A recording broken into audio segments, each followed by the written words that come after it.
Welcome to the Music Ed Matters podcast. I'm your host, Dr. Emily Williams-Birch, and this podcast, it exists for you. Whether you're a music lover, an educator, a choir member, each week we bring guests to the show to help explore what matters in music.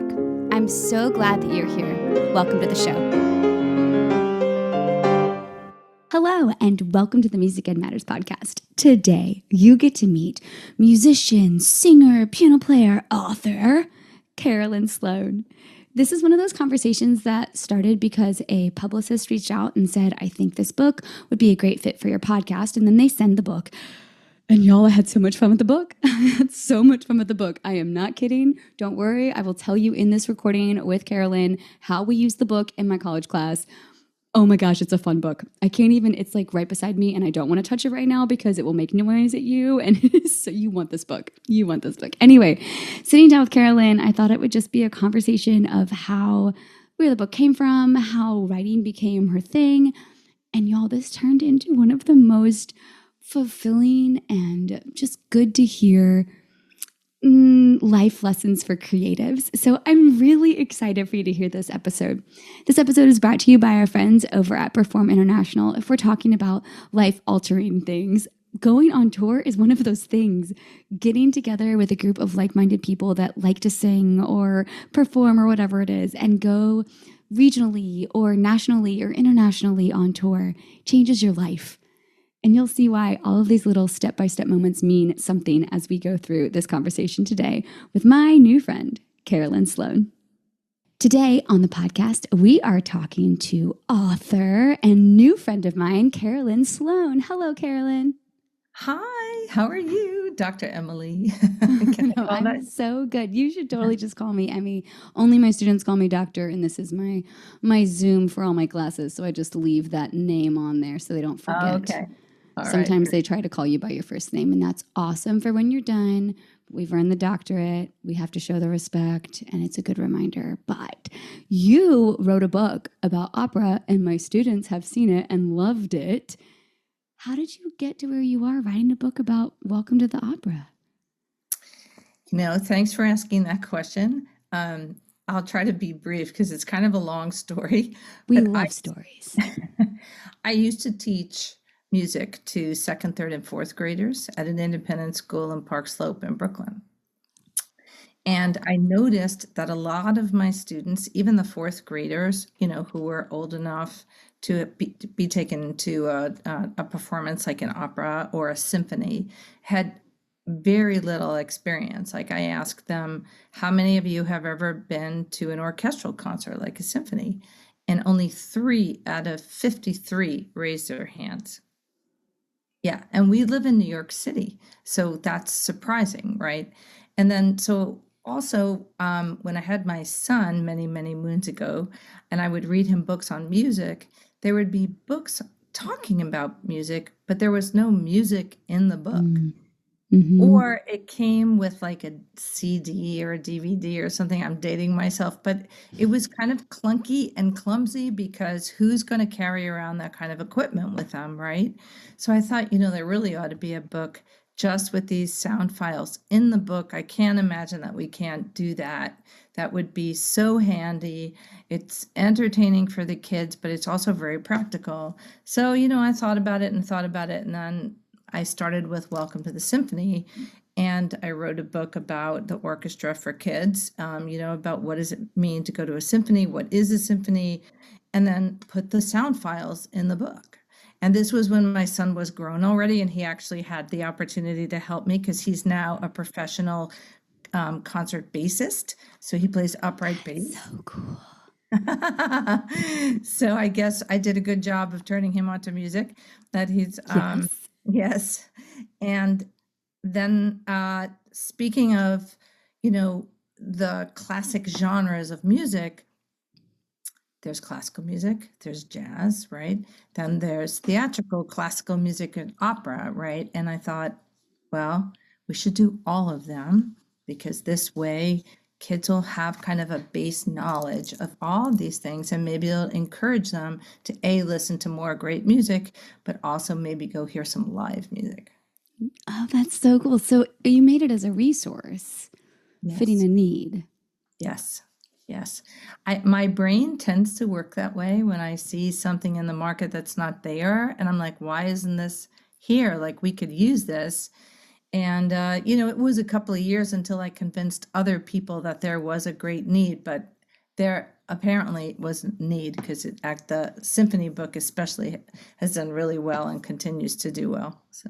That's so exciting. Okay, but how did you get into teaching second, third, and fourth grade music at the independent school? How did you find this love for music? Because obviously there's a love for music, and your son being a professional, that's so cool. You know, I don't know. I started piano lessons when I was 7. My aunt said to my mom, we're going to get rid of the piano. Do you want it? And my mom was like, yeah. And then she started giving me lessons, and I loved music. It just spoke to me. And so I continued practicing and taking lessons and playing all the way through just the beginning of college when I switched from being a pianist to more of a singer. But I did go to the High School of Performing Arts, and I started to write songs, and music just became a thing. And I often laugh about the fact that it happened so kind of by accident, really. I mean, there are no accidents. I really believe that, but but it was an accident. My aunt just was like, do you want this? And so when you went, you went to a performing arts high school, which says that you were good and that you had some talent in there, that you also were working hard because you were practicing and taking lessons. And you said you switched to voice. So did you major in music too in college?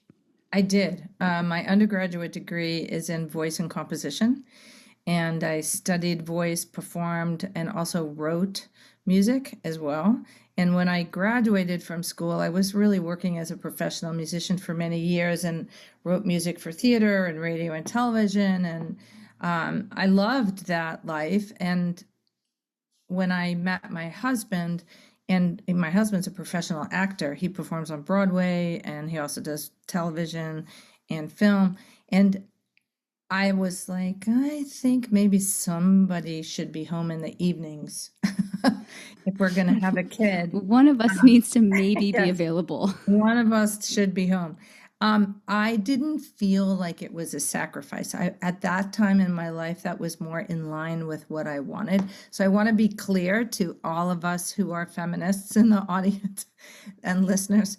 I didn't think like, oh, I did this to sacrifice. No, I did it because I really wanted to have a child, and I had waited a long time to have my son. So I thought, oh, well, that's okay. I'll teach for a little while and I'm sure I can go back. And then I started writing children's songs, and I've written like volumes and volumes of pieces for young choruses that other schools use for their choruses now too. That's so cool. And that's a great thing to say too, though. As you go through, your values and what you mark as your markers of success can and will change. And it's going to be different for everyone. I think that's such a great reminder to all of us listening is you can go blazing down a certain path, but don't be afraid to take turns off that path. No, it's okay. I always say that life is not a straight line. Life is a big zigzag line, and I think that's okay. And you just have to really kind of trust yourself in how you're feeling in terms of like the decisions that you make. And like had I made a different decision and based on other factors other than my own feelings and my own needs, I think I probably would have made some decisions that weren't in alignment with myself. I always start my survey performance class off with a very similar like thought because Steve Jobs did a graduation speech or something, and there's a quote about how you can't see how every step you've taken in life connects, how the dots connect until you're looking back. So in the moment, you just have to trust your gut, trust your faith, trust whatever, that the dots you're laying down right now will eventually, as you look back, connect.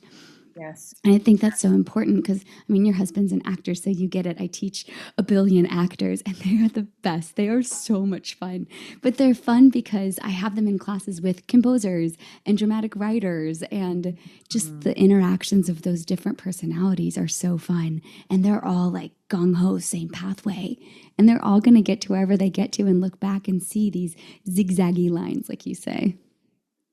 Absolutely. I mean, we don't know what's really in store for us, and we really just have to kind of develop this really kind of barometer, this compass, this internal compass for what's right for us. And I think that's hard to do, to trust your intuition and those feelings all the time. In fact, I have a sign up in my room that says, listen to your intuition, because it's usually right. And I usually get into trouble when I don't.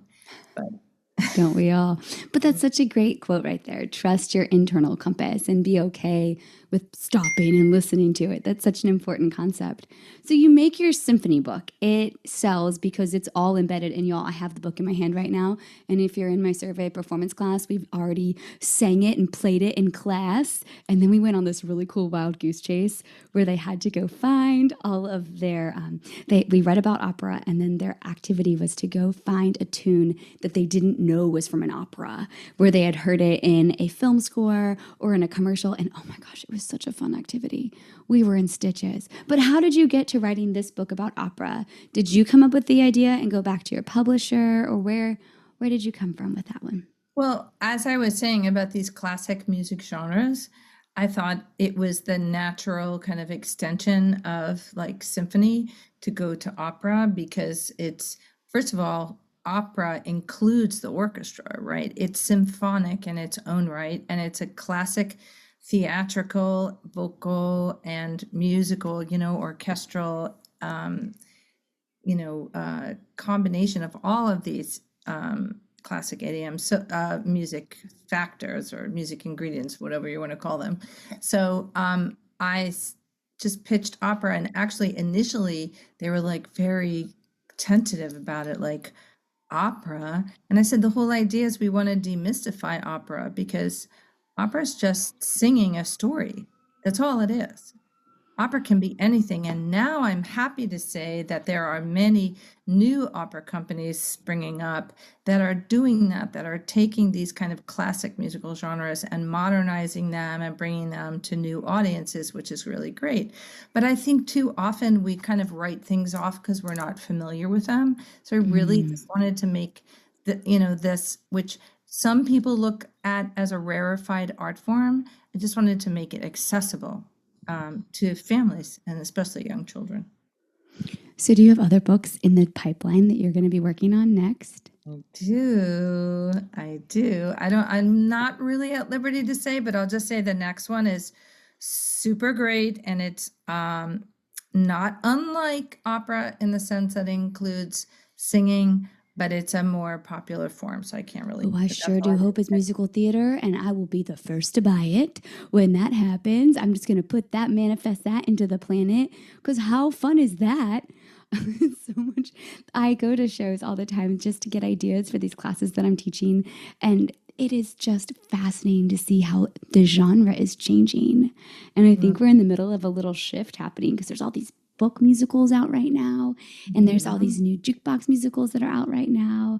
I kind of can't wait to see where the trajectory of that genre goes, similar to what you said with opera, in that they're modernizing it and bringing in a new audience. It's always so fun to see someone hear opera or hear musical theater for the first time and watch their face light up.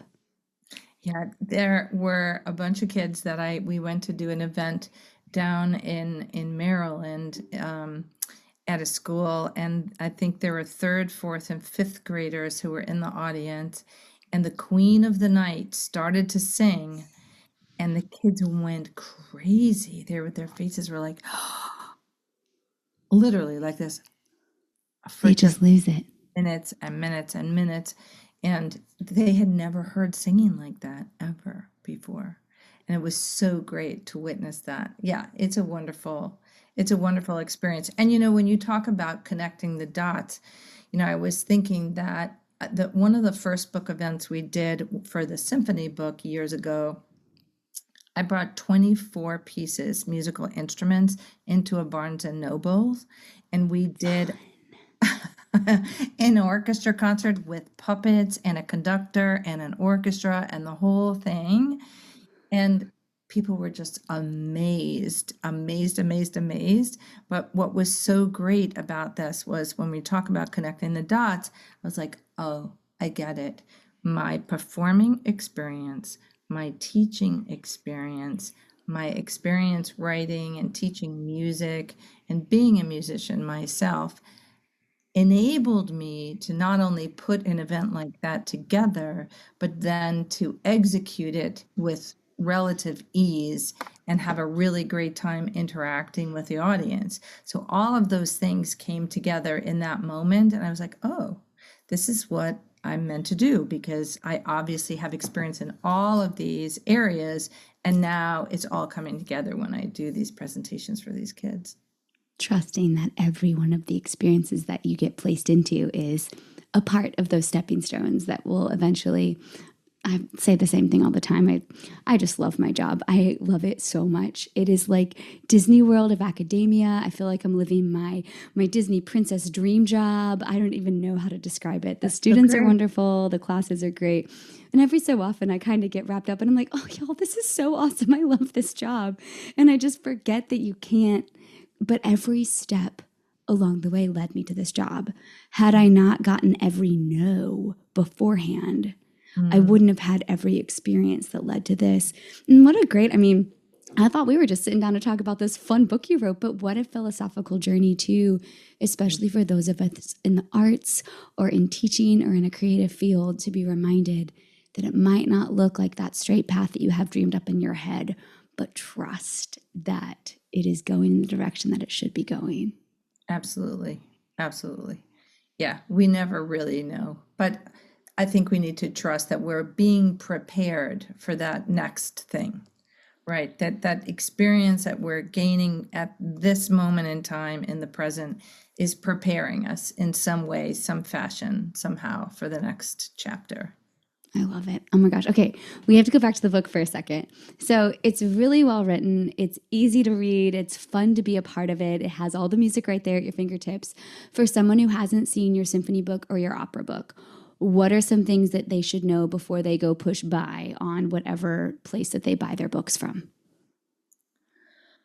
Well, I'm going to say that it's a book that grows with your family. So if you're buying it for a very young child, and when I say young, I mean sort of like 2, that you're going to have to supervise, right? Because it's not a board book, right? It's a book for a child, and it's very colorful, and the illustrations are beautiful. And of course, the sound buttons are so fun and entertaining. But you're going to read the book to the child, right? But then when they're around 4, they can kind of read a little bit by themselves. There's voice bubbles. There's always banter between and among. There's always 3 animals that are taking you through the concert. So for instance, in the opera book, it's 3 dogs. We have our French poodle, and we have our French terrier, and then we have our multi-breed dog, and then and they're all adorable. Kaylee Quarles did an amazing job illustrating them and illustrating the book. But in the symphony book, also we have mice. Those are the 3 animals that they're going to take you through the concert. And then when kids get into kindergarten, 1st grade, they can really start to read the book by themselves. And by 2nd grade, they can read all the cover to cover by themselves, because it's got a ton of information. Not only does it have just like the introductory kinds of things, but it has real meaty like facts and history and background for the art form, whether it's the symphony, or we're talking about a musical term like harmony, or whether it's for opera and we're talking about singspiel. I studied music my entire life, and I had never heard the term singspiel, and I was voice major, so I don't know what excuse I can offer about not having been familiar with that term. But a singspiel is when you sing and you also speak in the opera, because some operas are sung through, right? There's no speaking at all, but this was called a singspiel. So there's lots and lots and lots of information. So the book will grow with your family. I love that concept. I mean, we had so much fun reading it in like college class. I'm like, y'all, story time. And they were so excited for story time. I mean, I was also very excited for story time. I had lost my talent of reading sideways. I had to a couple times look at the book. It's a talent that you learn when Yes, teaching kindergarten. yes, Or yes. reading upside down. Oh, this has been so much fun. I'm really inspired by what you've created and the pathway in which you've gone. And I'm so excited to hear that your son is doing professional bass playing and that your husband is still acting on stage and in film. And we'll have to talk to him sometime on the podcast. My students would love that. Oh, absolutely. That would be Absolutely. so fun. Well, you've given us so much great stuff, and I will make sure to link the book in the episode notes. But you've also given us some great, I wrote down life lessons for creatives here. So as we wrap up, what's the one thing that really matters that you want the listener to walk away from this conversation with? Oh, wow. I know, isn't that so hard every time? Even with the prep That, beforehand, it hits you. yeah, that's a hard one. I think since we're talking about the books, and I write books about music and they're interactive, I think the interactive quality to a book like this, where, the sound makes every musical term much more concrete and understandable for kids. I mean, music can be very abstract. So I would say what I want people to walk away with is music is not secondary. It is a primary subject and a primary art form that really not only gives us joy, but gives us voice and gives us a means to express ourselves. And this is my big mission, really, for children, is for them to have the tools for which to express themselves, clearly, accurately, and with passion and joy. Right? That's what it's about. And music in schools is really important, and I feel really passionate about that. So I say, give your kid a concert and a book. Doesn't matter whether you live within 10 miles of a symphony hall or an opera. There are ways to give that to your child. Oh, that's so good. Well, Carolyn, thank you so much for sharing your time and telling us all about this. You have to let me know when the next one comes out so we can do this again. I will. Thank you so much, Emily. I really appreciate you having me on. All right, friends, hardest question. What is something that you are not doing because you are unfamiliar with it? That was one of those statements when Carolyn talked about how sometimes we don't do something simply because we're unfamiliar with it. And how easy is it in today's age to get our hands on information? Oh, what are you going to go figure out and explore because it is inhibiting you from experiencing something because you just don't know? I'm really thankful that we got to meet Carolyn, who's written books on the symphony and on opera and more to come. I hope that you will go get your hands on these interactive books. They're so much fun. I'm literally it's right in the corner of my eye, and I'm trying not to touch all the buttons on the book right now. But I hope that you will go get your hands on these books by Carolyn Sloan and let me know what you're thinking. What did you get out of this episode? What can I bring you? What more conversations do you want to hear? Because in case no one has told you today, my friend, you matter. We all know that music matters, especially figuring out the unknown so you can experience live music like the symphony or opera or musical theater. And I'll see you next time on the Music That Matters podcast.